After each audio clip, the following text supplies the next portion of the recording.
Hello everyone and welcome back to Wordfence Live. So you've inherited a WordPress site that was developed and maintained by someone else, and over time you've come to discover that the site may have unfortunately not been maintained properly. Perhaps you've discovered that the site was even hacked or currently infected with malware.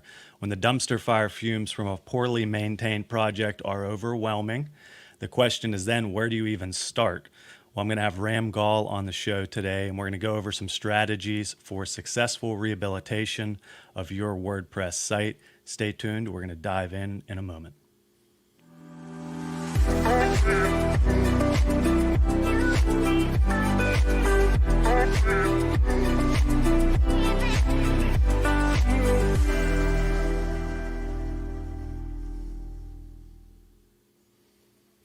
Thank you all for joining us on this edition of Wordfence Live. Today is February 23rd, 2021. I'm streaming live from the Pittsburgh, Pennsylvania area here where it's currently thawing out. It's warming up a little bit. Let us know where you're viewing from. If this is your first time joining us, my name is Scott Miller. I'm a customer support engineer here at Wordfence.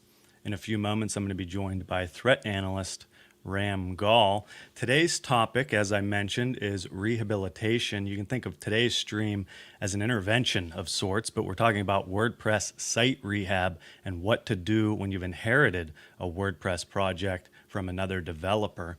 Hopefully, none of you have too many of those on your hands, but we've all been there at some point. You might be coming to this video never having managed a WordPress site before, and someone is asking you to take over something that may not seem quite right. Maybe there's some little things here and there. Maybe it was completely obvious right off the bat that the site was infected. Managing a website and making sure that it's fully optimized is a large undertaking. So today we're going to ensure that we're looking at things that could be significant problems and get your site into a good and regular maintenance. So we're going to walk you through some steps today to successfully audit a potential mess that you may have inherited. So if you're excited about today's stream, please hit the like button below the video here and let us know that you're interested in this content. It's helpful for us. If you have not already, hit the subscribe button and the bell to be notified when we go live. We've been going live every Tuesday at noon Eastern Time, 9 a.m. Pacific.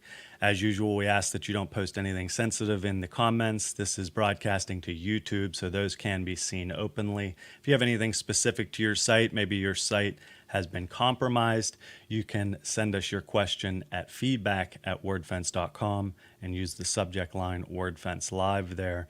Let's jump right into it and bring in threat analyst Ram Gall. Hi. Ram, how's it going over there today? It's doing pretty great. It's starting to get warm again over here. How about you? It's warming up. I think we're supposed to be in the 50s tomorrow, so I'm excited for that. What's warming up over there for you? I think we hit 80 yesterday, so suddenly it's a little bit warmer than I'd like to wander around outside for too long. Yeah, I'm looking forward to the 80s. So on the podcast last week, you and Kathy talked about the hottest trend in WordPress. So if anybody missed that, head over to the podcast page on wordfence.com, or you can search the podcast itself, Think Like a Hacker, and take a look at the most recent episode. That's on Spotify. We also discussed some one of Chloe's new findings in Ninja Forms, who, by the way, were fantastic, and their response was amazing as always. So, and what was that issue that she found? Do you recall?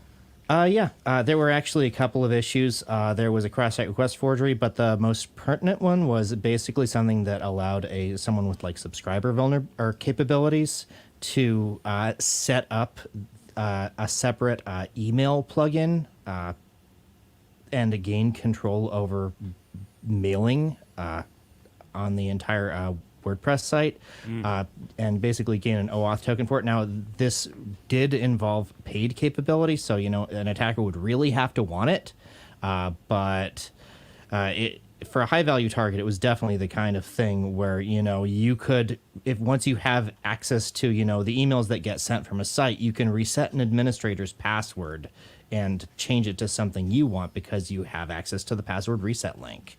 And but again, they fixed it really quick. And, we even saw someone on Twitter bashing them for having had vulnerabilities and promoting their own plugin, to which Mark promptly responded, "Don't do this," because the response was great. So, yeah, having vulnerabilities in your... What? You had mentioned that we had worked with them a few times and they were very responsive. Yeah, having vulnerabilities in your plugin is nothing to be ashamed of. Not fixing vulnerabilities in your plugin or being difficult to contact or being, slow in fixing them, that's something that, I might judge you for. But having a vulnerability in the first place, that's fine. Now, before we get started, we brought this up last week as well. We are hiring here at Wordfence and Defiant. So if you haven't went over yet and checked out our page on defiant.com, you can head over and click the employment link in the corner. That'll be defiant.com/employment. At the moment, I believe we are hiring a few senior positions. We got a senior researcher for website performance, senior security operations engineer, and a senior PHP developer. Two of those, actually. Yeah, we got a few of them. I was going to ask, what comes to mind as your favorite thing working with Wordfence, besides Wordfence Live, of course? You mean apart from the fact that they got me a sweet gong, which I did not actually bring with me this time? Yeah, I guess I didn't even have to ask that. I forgot about the gong. Honestly, everyone I work with is really smart and really amazing and just very, chill. There's not a ton of, egos to work with or worry about here. Everyone is just very, helpful and friendly and knows what they're doing, and it's very nice. And also it's very cool that I get to do research and dig it through vulnerabilities and stuff. That's also really fun. So Definitely agree. If any of those positions sound like they may be up your alley, then head over to defiant.com and submit your resume and information over there, and we will definitely take a look. A few weeks ago, we also mentioned a new program that Wordfence launched to help K through 12 public schools in the United States with free site security audits and site cleanings. And since we announced that, we have expanded this to other areas, and those are for K through 12 government funded or state schools in any area now, including the UK, Canada, Australia, and elsewhere. So if you know of a school that could use our expertise there, please send them the blog post that we have out, and we'll do our best to get that into the chat right now for you to take a look at. And you can send that over if you know anybody who could use that. So Ram, we are looking at some projects that some of our viewers may have inherited here that may have some issues. Where do you want to start here with this? Well, I guess part of it is just that, if you inherit a WordPress website or a project, part of it is, it's kind of like, buying a car, but without, how most people used to keep maintenance records of their cars, but that's not as common now. It's the same kind of issue. You don't necessarily know how well the site was maintained. There is a few things you can tell at a glance. Have the plugins all been kept up to date? But you run into the same kind of issues that you get buying a mystery car where, maybe the check engine light isn't on, but maybe they reset it right before they sold it to you. You do have to kind of do a detailed inspection because there are so many little things that could go wrong. And, a lot of people might not even have been aware of them at the time that, they handed off the site or project to you. So, just a few of the things that we've seen were, sites with, one or more staging clones that were, hidden in separate directories or even just in the WP content directory, running WordPress 3 point something because an old staging site just happened to be in a subfolder and it hadn't been updated. And then every time they had to test a new staging site, they just made a new folder for it. And literally, dozens of vulnerable installations in these subfolders were happening. And or, we've seen sites with custom themes that were, written, 5 to 10 years ago by someone who's no longer available or no longer able to be contacted, but, that custom theme requires you to stay on PHP 5.2, and that's not a great place to be. actually, when I saw that, I was just learning PHP. It was a really useful educational experience. I learned how to, make it compatible with, PHP 7, and learned really quickly. It didn't take that long. So, if you run into these things, also it's cool to see them as learning opportunities because you will learn so much, and a lot of it's not nearly as intimidating as it seems at first. We should mention the swag question. Okay, so our swag question of the day is, how large is the average WordPress website? Like, how much storage does the average WordPress site use? And this is multiple choice, so head over, click the link into the chat, and please answer that on the form rather than in our comments. Now, so as I mentioned, that's going to be multiple choice. You can submit your information there with your guess, or if you already just know the correct answer and you're not guessing, then that is good as well. But it'll be the first 5 correct answers there. Now, you were talking about staging sites, Ram. Ideally, those would not be on the same server, right? In a Yes, perfect world. Yes, realistically, please migrate those to a separate server if you have any way to do so. If not, at the very least, have your staging site and your main site in, completely separate directories at the very least, and even that's not great. If you are going to do that, at the very least, make sure you keep both sites up to date. But really, it's best to have your staging site be on a completely separate server that is as closely configured to the production server as possible. Now, I'm not sure how much of this we're going to cover today, but another thing that I thought of with the podcast is that WordPress had made had an alert about the Null Themes and plugins in the repository, and that would be another thing. If you're inheriting a site or a project, you're going to want to make sure you have no Null Themes or plugins on there. What would be the easiest way to identify that? Oh boy, that one's tough. Honestly, we mentioned this a bit further down in our plan, but ask for receipts if you can. If you can't, ask for logins to any paid premium services. Like, if you buy something on like Code Canyon or something, you get a login and password that contains your license for those. Now, I could see how this could maybe be a problem for someone who's maybe like a site designer who's bought like a ton of premium plugins on one account and then doesn't want to hand off that entire account to someone. But basically, if there's any question about the like origin, if you can't access the account that sold the premium plugin, you should probably buy a new one because you don't know if it's nulled, and even if it's not nulled, you're not going to be able to update it. So if there's any vulnerabilities found, like we are finding all the time, then you really want to be able to update it. So yeah, though, I mean, you could always, if you're buying a site, you could always ask for a discount if the person you're buying it from doesn't have access to that anymore. So, and a large percentage of those null themes and plugins are going to have malware or issues, potentially backdoors and whatnot in those. Yeah, right? I mean, we see this a lot of the time. If you hire a website designer on Fiverr, this is not to say that all website designers on Fiverr are bad, but if you hire a website designer on Fiverr and they're giving you an awfully cheap rate for site design, chances are they're probably using a nulled theme to actually get you that nice looking site for an extremely cheap rate. And that means that your site probably has, malware on it. And I mean, there are remediations you can do. We have a site cleaning team that specializes in that, but it's great to not have to deal with it in the first place. This is sort of turning into what to look for before accepting a project, and that's kind of not what we were going for. So I guess we should probably start covering what to do if you just get stuck with the project no matter what and don't have a say in it.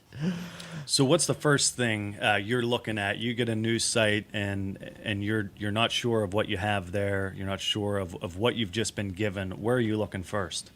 So I think the first thing to do is get all of the passwords. Get password to the hosting account or hosting control panel, get any FTP passwords, get the WP admin password. If there's a separate domain management system or DNS, get access to that. If you have to get someone to transfer a domain over to your account, get that figured out. If the site uses a CDN like Cloudflare, get access to that. Any email marketing services, you'll need the passwords to those. Like MailChimp or Aweber. Any social media accounts associated with the project, you need to get the passwords for those too. Like, the biggest thing is to start out getting all the passwords for all the things.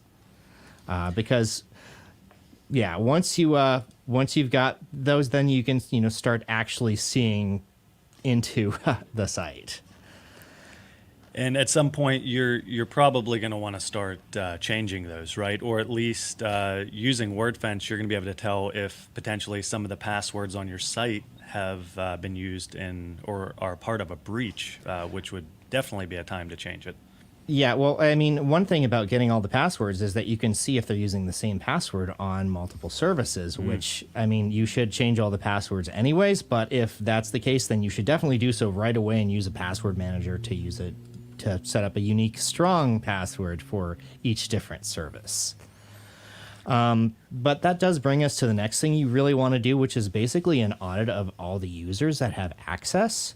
And I mean, there's the sort of obvious things like, check WP admin, see who has administrative capabilities on the actual site itself, but also be aware of, things like who has editor or author or contributor access to the site, because those people can write content.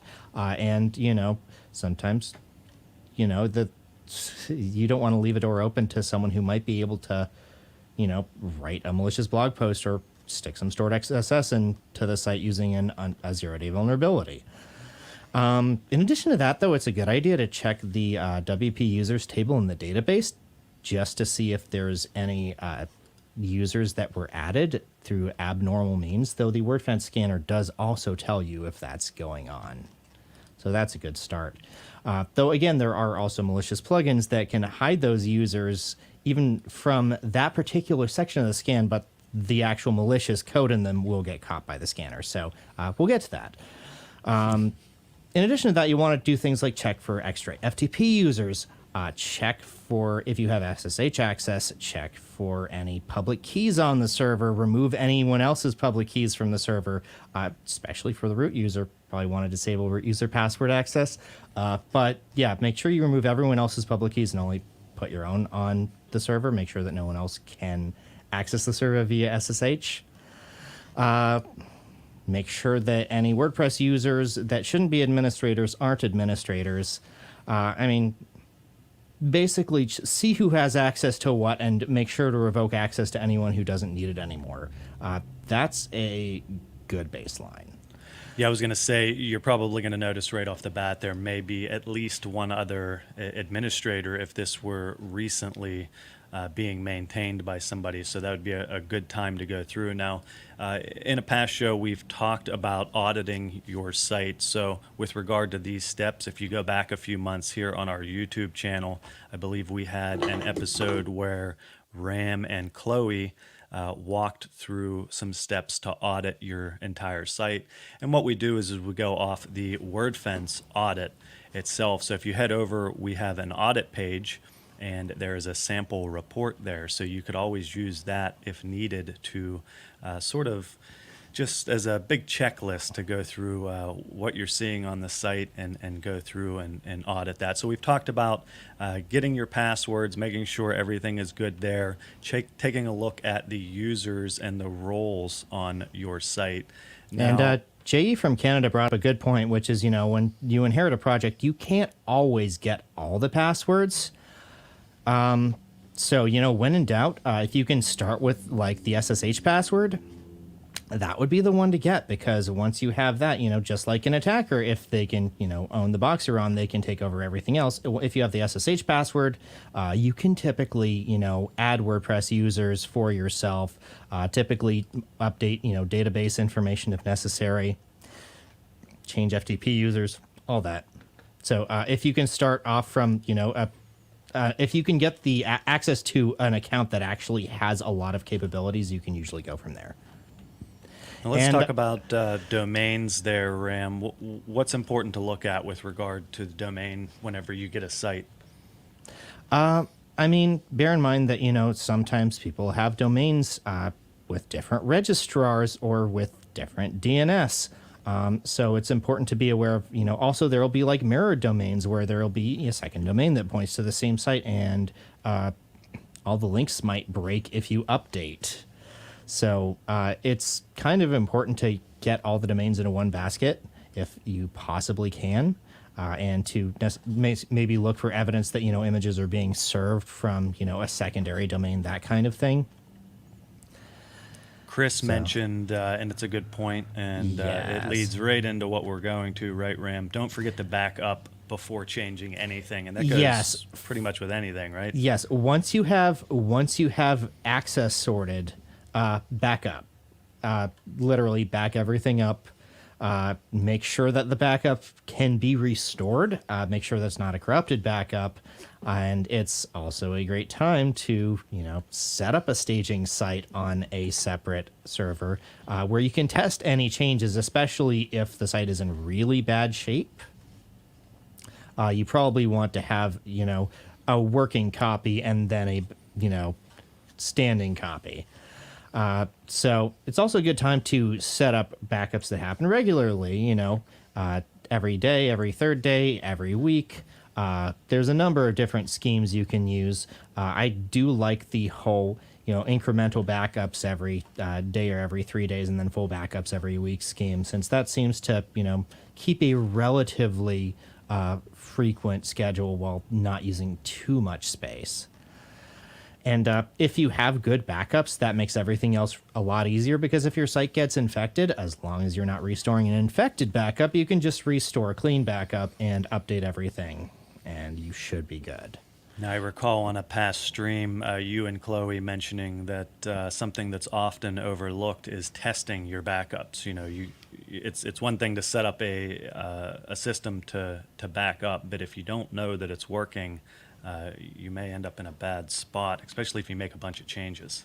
It's true. And Dogwomble also makes a good point. Make sure those backups are off-site if you possibly can, because if something happens to, your main server and your backups are also on your main server, then you don't have backups, and that's a problem. So, yeah, regular backups off-site, make sure you do it. Once you've done that, I recommend installing Wordfence, because we have some pretty good malware detection, and it'll give you an idea of what's on the site. Now, bear in mind that it will only scan the area around the web root. You do want to possibly update the configuration on your first scan to scan every folder it can find and to scan images and other things as if they were executable. That does tend to make the scans run a little bit longer because they have to scan more. But if you've just inherited a questionable site and it's your first time scanning, please run the maximal paranoid mode scan, just in case. Now, you can set up the high sensitivity scanning there in the Wordfence scan and scan options and scheduling area. And if you're using Premium, that's a good time to also go in and set up your scan scheduling to what works best for you. Ram, you had mentioned setting up the firewall. We would recommend optimizing the firewall right away. Now, what do you recommend for learning mode there? We've actually refined most of our firewall rules to the point where learning mode isn't really necessary most of the time. It's the sort of thing I recommend enabling the firewall completely immediately so that you get immediate protection. I recommend optimizing the firewall because there are vulnerabilities that can occur without the rest of WordPress loading, and if the firewall is optimized, it can protect against those as well. If you do run into false positives, then you can turn on learning mode and perform a few normal activities, and that should catch them. And then you can review the allowed parameters in the firewall options. But most of the time, learning mode isn't really necessary these days.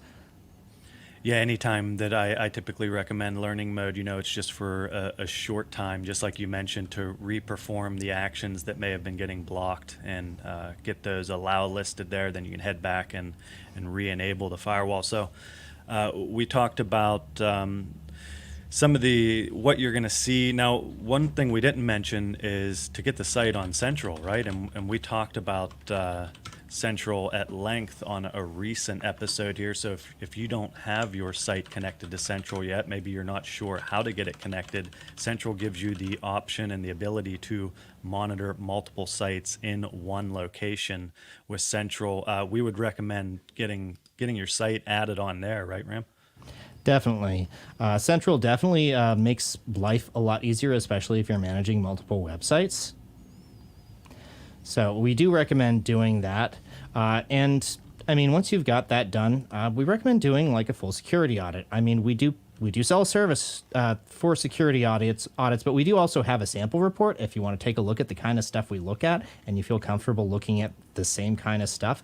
Can we get a link in there? I believe I saw a link to our audit, our example audit report. So if we have that, we'll throw that back in there. If that's what you were referencing, Ram. Yeah, that was. And I mean, there's some other useful stuff too. We actually, our diagnostic panel, let me show you guys the diagnostic panel because it does actually show you potential issues to look for on a site. So,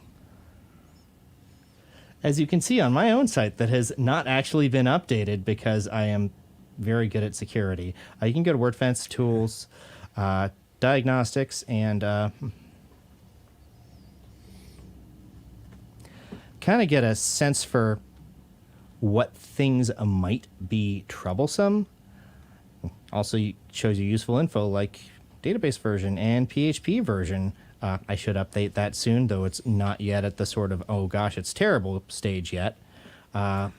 Now, one of the first things in the diagnostics that may stand out towards the top, you'll see if you have cron jobs that aren't running. So that may tell you that something is blocked, something isn't functioning correctly. And then below that, you may get to the connectivity stage of the diagnostics and see some errors. Those will be marked in red, and that will tell you that something is not set up correctly there. And those are typically some of the first things that we see stand out. Ram, you mentioned PHP version. If you're using custom plugin and themes, you might be stuck. Yes. Check your PHP version, please, if you can. Keep it on one of the 7.x versions. 7.3 or 7.4 is much preferred these days. Actually, 7.4 is recommended, which means I need to update PHP on my site. Anyways, if you are using a custom theme that requires you to use an old PHP version, honestly, it might be worth it to just spring for a completely new design at that point, just because you're not going to be able to stay secure on a really old PHP version anymore, just because of vulnerabilities in the actual PHP version and the fact that you won't be able to update a bunch of things because they won't be compatible with newer PHP versions. So you'll have all the vulnerabilities of all the things that have to stay at an older version to support PHP 5.x. Now, you had mentioned PHP 7.4, give or take, or above. Alexander had the question that they're running PHP 7.0. Should they worry? I mean, it's not great. If it's 7.0.0, then yes, you should worry. If it's, like one of the, patched versions of 7.0, it might not be as bad. It would still probably be a good idea to, up to 7.3, 7.4 if you can. But yeah, it's a good idea to make sure that your PHP version is no more than like 2 versions behind whatever the newest thing is. Basically, that's sort of it's not like a hard and fast rule, but that's sort of what I generally consider an ideal place to aim for. Now, we had just taken a look at what you can look at with regards to a security audit, and we have some example site audit reports. And of course, if it's something that you do not want to do yourself, we have a site audit and cleaning team that includes a 1-year guarantee, I believe, with it, Ram, right? And also a premium license if you don't currently have one. It does come with a premium license. You get some of our really good security analysts to look through your site and see if there's anything wrong, any vulnerable plugins, any evidence that it might have been compromised in the past, any weird user accounts, all of that. Yeah. We will let you know if there's issues with your site. But I do know that a lot of our viewers are very technical and are completely comfortable doing this themselves. And, we've got our checklist if you want to take a look at what you might want to look at if you don't already have it on your checklist. So what's next on our checklist? We just mentioned the audit and some things that you can go through and look at there. How about the file system? What are you going to recommend we look at there? File system, make sure that, again, this is one of those places where you might want to find out if there's, additional sites accessible. You might want to check permissions. World writable permissions are not a great thing, especially if you're, sharing your hosting account with other people, though they're not the sort of end of the world scenario that you'd think, because someone would have to actually compromise another location on the box for it to be a problem, but you still probably don't want to have everything set to 777. There's some other things that you will want to check. Check above the web root, make sure that there's nothing weird there. A lot of persistent infections will hang out right above there. Other things you might want to check is, if your site has a TLS certificate, find out who the certificate authority is. If it's, a paid TLS certificate, a lot of the time, if you don't have access to whoever's doing the TLS certificate, you might just want to do a Let's Encrypt, because it's easier and you can set it to auto renew.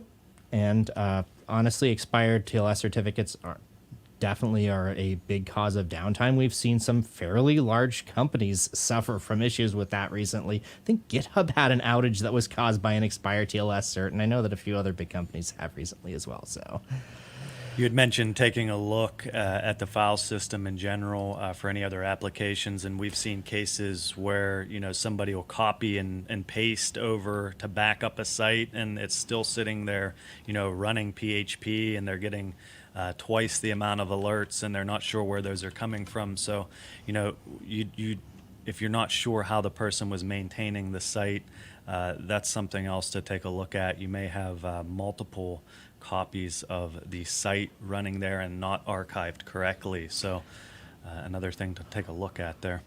Yeah, another thing that you might want to check out is, disk usage on the file system, just to see what's using up a lot of space. It'll often tell you, show you things that aren't necessarily obvious. Like, a lot of the time you won't necessarily be able to find out that there's an extra site until you run a disk usage search, and all of a sudden it's a case of, wait, why is there an extra 15 gigabytes in var www blah blah 2 1 2 3 old site? Incidentally, answer to our swag question is a normal site is approximately 1 gigabyte. That's average, not median. So make of it what you will. That was research from Kinsta. But, it does kind of sync up with what I've observed on most sites. And chroot jails, Dog Womble says, chroot jails are a very good thing if they're implemented correctly.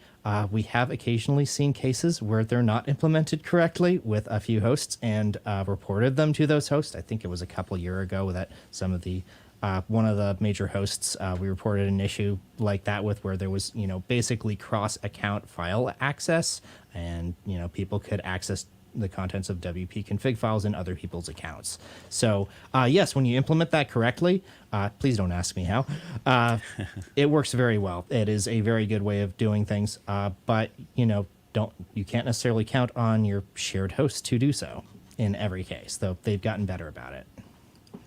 Now, I'm not sure if we're going to take a look at anything regarding directory permissions or what we should be seeing there. I've actually been asked how to do this for this show, so I am going to SSH into my test box and show you some stuff. Give me a minute. Man, this is the box I use to do vulnerability research, so there's all sorts of sketchy stuff on there. Pay that no mind. But if you want to see your disk usage, you can do du-h. That stands for human readable, and yes, there's a lot of stuff, but this is still a useful thing to run. If you want to actually do a file system, reset all your permissions, you can do find dash. I'm gonna see if I can get someone to copy these commands into the chat window. Find dot type f exec chmod 644. You know,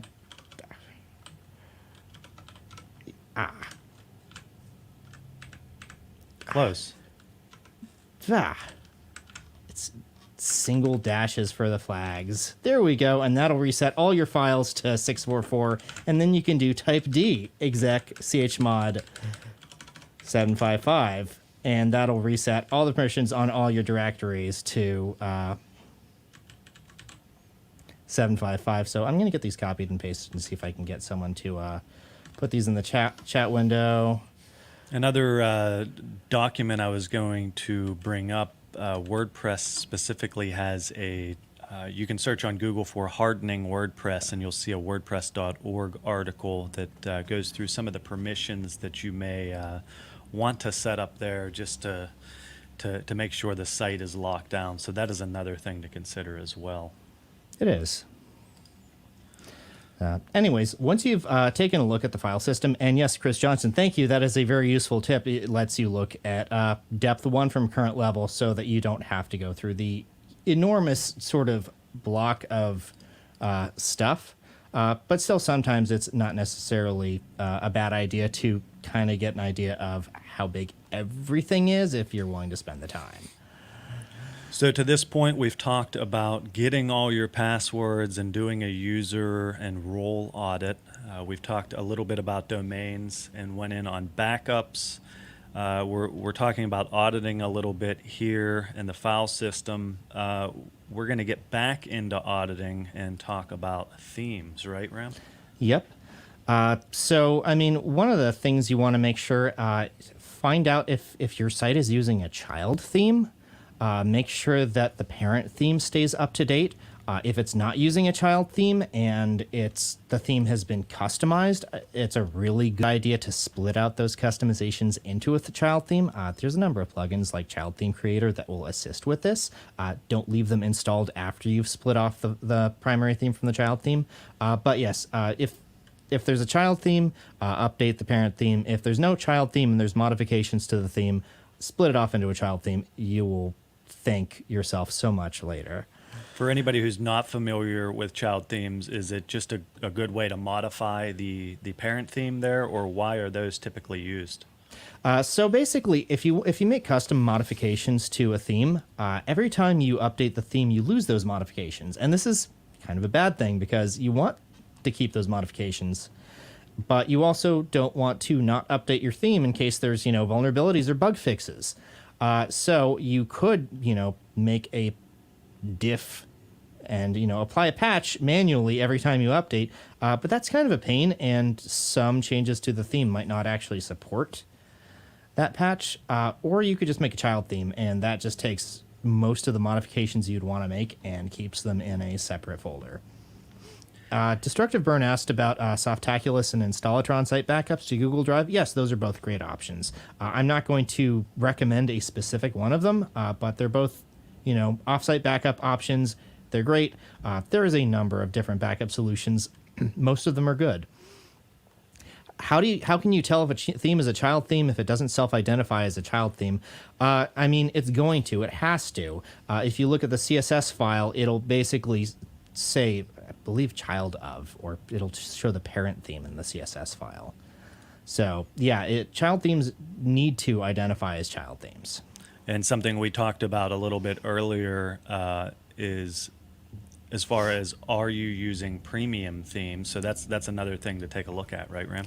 Yes. If you're using premium themes, then, those can still have child themes, but premium themes need to be updated as well. And a lot of the time they include a lot of extra functionality, and a lot of extra functionality means a lot more potential for vulnerabilities. And so, yes, it's a good idea to make sure that you have the license to the premium theme if you can. If you can't get access to the license for your premium theme, probably a good idea to repurchase it so that you can get updates. Yeah, I was going to say, the first thing you're going to do is check to see when the last time that theme was updated, and if you do not have access to the updates there, then you're either going to want to repurchase or move away to another theme that you are able to keep updated. Now, we're talking about doing a theme audit here. Is there anything else to normally look at there, Ram?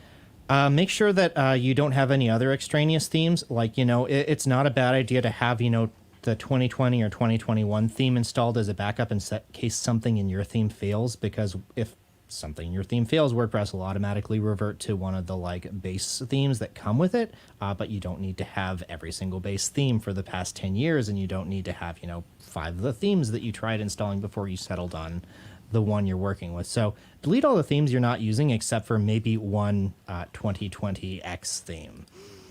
I was going to say the same goes for plugins, for any additional that you're not using, that you don't plan to use, that are not active on the site. And that's what we're going to talk about next, is performing plugin audit. Yeah, I mean, that's another thing to check. Make sure all plugins are being used. You might have to deactivate one plugin at a time, see how it impacts functionality. Depending on the size of the site, you might not actually know what you need a plugin for. But there's going to be some cases where there's a bunch of plugins that are deactivated already and don't seem to be necessary for site functionality. So, get rid of them if they are, especially if they're repo plugins or repo themes. You can always just reinstall them at the drop of a hat. That actually brings me to a good point. If you have any reason to doubt basically the integrity of your installed plugins or themes, it's not a bad idea to just completely reinstall them from the repo or from wherever you purchase them from. Alexander Brown is asking about custom CSS. Custom CSS is safe. A lot of themes you can modify that in the database. Any changes you make to a theme in the database, those will be fine if you update the theme. We're talking more about functional improvements. Anything in PHP, yes, there are occasionally some hard-coded CSS changes that people make to child themes. But for the most part, anything you do in the theme designer thing that lets you choose colors and stuff, that's going to stick. You don't need to make a child theme for those. Similarly, when we talked about checking to make sure your themes are being updated, you also want to do the same with your plugins. Make sure that there are none that are abandoned and no longer updated. And thankfully, Wordfence has functionality in the scanning to let you know if anything is abandoned on the site as far as the repo plugins, or if it has potentially been removed from the repo. And Ram, that's a good sign to find a replacement, right? Correct. If a plugin's been removed from the repo, that means no one's maintaining it. That means that any bugs and any security issues will not be addressed, which means that you should find an alternative for them.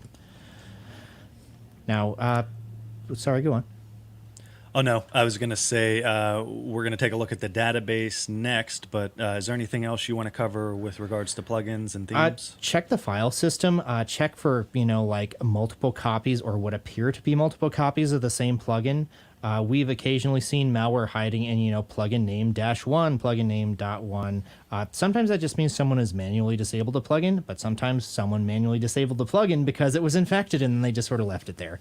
Wordfence should catch those, but still, it's never a bad idea to just do a manual overview of any extra copies that for some reason aren't showing up on the site manifest. Database audits. It's a good idea to do a database audit. We've mentioned checking for, admin users that shouldn't exist, but there's also, check for tables that aren't being used. Any tables that have a ton of stuff in them, maybe find out what they're being used for. Table types, check out if it's an InnoDB table or a MyISAM table. And oh yeah, check for stored procedures in your database if you can. Stored procedures are super useful, but they're very rare to find in a WordPress site. But we have seen them used by attackers to reinstall malware every time it gets cleaned out, or reinstall malicious administrators every time they get cleaned out. So yeah, check for stored procedures in your database, because that is a sneaky way that malware can maintain persistence, and it's very hard to detect. So we've went into the database, we talked plugins and themes. The next thing, and most sites are going to have this to some degree, and that's media, right? And you have to also take a look at the media on your site. That is actually an important thing. Media, So realistically, the media and the database are like the two most important assets of the site. If you have all of your media and you have all the database content, it's fairly easy to migrate a site and replace everything else. So those are basically the database structure and the media are basically the two parts of a site that are less easily basically replaced. So, find out what images are there, find out if there's any missing image links. One useful resource, incidentally, is the Internet Archive. You can actually use it to see what a site looked like at various points in the past and, see where images were linked to previously. We might actually do a live stream in a couple weeks about how to resurrect sites that have been absolutely wrecked by malware, WordPress necromancy. But one thing that's very useful is actually using the Internet Archive to get an idea of, how the site looked in the past. It's a handy feature to keep in mind there. So we're talking media here. Anything before we move on to what we're going to look at in a post audit after we're done auditing the site here? Well, I'm going to address a few questions first. Paul Griffiths asked if it was worth to FTP download the site and scan with antivirus software. That's really going to depend on your antivirus vendor. A lot of AV vendors are not really targeted at the sort of malware detection that we specialize in. They might not find anything. However, if your server has been compromised at a deeper level, above the web root, not necessarily compromise involving the website, it is a very good idea to, at the very least, run ClamAV against, everything you can, just because it'll access areas that, Wordfence might not be able to access the file system in those places. So that'd be useful to, if someone's installed a crypto miner on your box, you do not necessarily want to experience how much slower your website will be because someone is making Bitcoins off of your site. Yeah. So it can be worth it to do a separate AV scan. William asked if there's any risk in using SVGs. SVGs, scaled vector graphics, not if they're your SVGs, not if you know exactly what's in them, no. You can insert malicious JavaScript into SVGs, and if depending on how they're loaded, it can be, executed in a viewer's browser. SVGs aren't inherently unsafe. Just don't, load someone else's SVGs without knowing. Don't just, add random SVGs to your site. Don't let other people upload random SVGs to your site. But if, if you're just taking it, an image that you've made and converting it to an SVG and uploading it, that's fine. Yeah, Chris had mentioned, don't forget to review cron jobs, and that's similar earlier. Yes. I had mentioned Thank you. check for cron jobs that aren't running, but you also want to check for those that will be running, right? Yes. That actually, we visited the Wordfence diagnostics, and that'll actually show you all the cron jobs that are scheduled. You may want to take a gander inside the actual database itself to figure out what those cron jobs will actually be doing. You may have to do some hunting through the actual site code to figure out, what those are actually going to trigger. And you might want to remove any. There are some cron manager plugins that are very useful. You can also use WP CLI to manage your cron jobs. Documentation on that is fairly great. I'm not going to go into it too much. And Chris Johnson says, yes, you can always do the MySQL. Oh, yes. Oh, he's talking about a cron job to dump the MySQL to an email. Okay, yes, that could definitely be something that a malicious administrator could do. Sorry, it took me a minute to figure out what was going on. Yes, a malicious administrator could, genuinely or maliciously be backing up the database to their email address, and you probably don't want to let them do that. So I believe we probably at this moment have a graphic ready for our swag winners. Our swag question was what is the average size of a WordPress website? And that was a multiple choice. And our winners are shown there. We have Eric, Tommy, Jack, Kristen, and Dina were our 5 winners there. So congratulations to you 5 for submitting the correct answer there. And that was 1 gigabyte, right, Ram? That was 1 gigabyte. At least that's what Kinsta says, and I tend to believe them. So, yeah. I guess we should... Sorry, go on. Yes, I was going to say we got about 10 minutes left. We have a good bit to cover here. So that means, Ram, you get the choice of picking what we want to go over here. I'm going to speed through some stuff.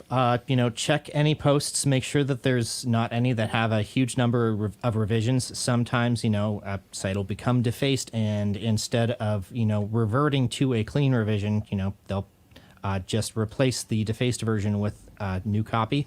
So you may want to remove defaced revisions. Check for broken links. Check for, HTTP on an HTTPS mixed content warnings. Those are fairly easy to fix using, there's a number of find and replace plugins for your database, which I recommend not leaving installed once you've used them. Again, you can do a performance audit using fast or slow, which I am totally going to do right now. And let's profile my little site, which is probably neither fast nor slow. By the way, if you like this, if you like the waiting for the site to profile, or if you like seeing the awesome search results that it gets once it profiles, please hit the like and subscribe button because we're awesome. Yes, there's also like and subscribe. Yes, there's also share buttons on fast or slow till you can share the performance of your site or lack thereof. That's what I was getting at. Also, you can subscribe to reports for your site's performance, right? You can. So there's so much liking and subscribing that you should do. I should do Sally's cat blog. We'll see if we have time. WPOK is asking what to do when customers have no idea about licenses and premium plugin access. That's a good use case for either finding a replacement for the premium plugins or purchasing new licenses for them. If you find yourself regularly using a particular premium theme or plugin, a lot of them offer just sort of multi-site licenses of hey, I'm a developer, I do install this on a bunch of sites. Whether or not it's worth it is up to you. But yeah. So, another thing you will want to check is check the Google Search Console, because if the previous owner still has access to Webmaster Tools, or if, say, a threat actor still has access to Webmaster Tools, then I'm just going to go without the audit because we're running a little short on time. But yes, if a threat actor still has access to Webmaster Tools, people can submit malicious sitemaps to the Google Search Console. So yeah, check out who has access to Google Search Console. Not only remove the users, but remove, if they've added a DNS record or, an HTML file to the site, make sure you get rid of that as well. Oh, wow. That's why the audit is taking so long. My site is very slow. Y'all want to see? Hold on. Well, you had mentioned earlier that you haven't been keeping up with it, huh? Look at that. Wow, my site is super slow. I got to fix that. Thank you, Fast or Slow. I will make sure to turn that red to green.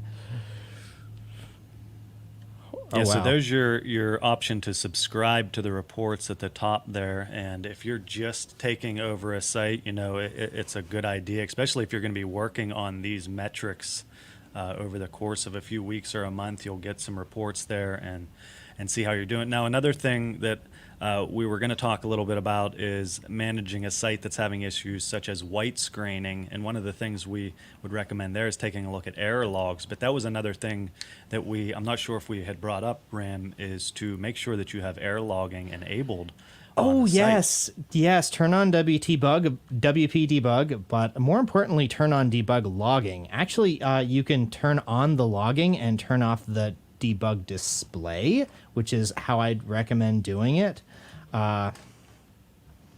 Because that way you actually have a log of any issues that come up, even if they're, minor things like deprecated functions, which, by the way, if you see a lot of deprecated warnings pop up in your debug logs, that is a pretty good sign that you are running a plugin or theme that may not be as well maintained, or you are maybe running on a configuration that forces it to use deprecated functions.